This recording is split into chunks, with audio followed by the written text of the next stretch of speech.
বর্তমান যে সরকারের প্রধান উপদেষ্টা প্রফেসর ডক্টর ইউনূস তিনি দেখা করবেন।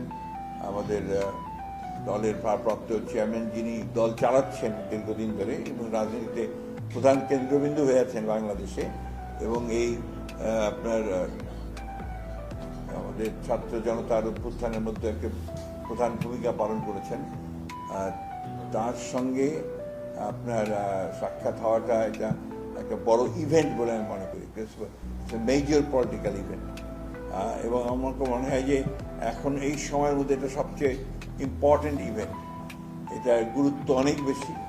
আমি মনে করি যে এটা জাতীয়ভাবে এবং আন্তর্জাতিকভাবেও এটার গুরুত্ব অনেক বেশি।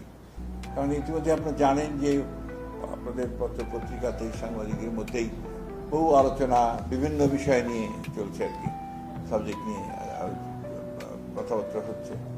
তো এর মধ্যে এই সাক্ষাৎকারটা হলে অনেক সমস্যার সমাধান হয়ে যেতে পারে এবং অনেকগুলো সহজ হয়ে যেতে পারে, নতুন ডাইমেনশন সৃষ্টি হতে পারে, সম্ভাবনা অনেক আর কি।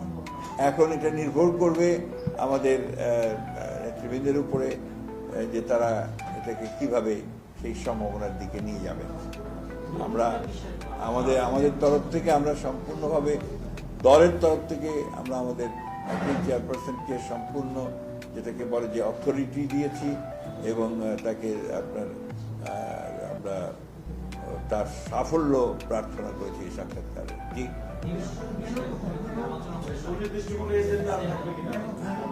এখানে সুনির্দিষ্ট কোনো এজেন্ডা নেই। ভেন্যুটা হচ্ছে উনি যেখানে আছেন, আপনার যে হোটেলটা নামটা হচ্ছে আপনার, হ্যাঁ ওইখানেই আবায়তা মেট্রো, এবং ওখানেই তার সঙ্গে আপনার ইংল্যান্ডের deputy leader of the house আপনার উনি দেখা করবেন। এরপরে এই সময় অন্যান্য নেতা যারা আছেন তারা ওখানেই থাকবেন। ভেন্যু একটাই।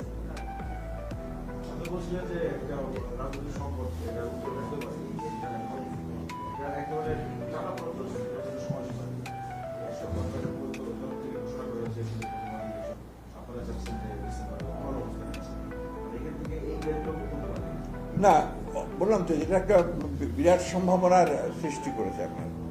এটা আমি তো রাজনীতিতে সবসময় আপনার খুবই ইতিবাচক মানুষ, এবং আমি সবসময় পজিটিভ দিকটাই দেখতে চাই, ব্রাইট দিকটাই দেখতে চাই।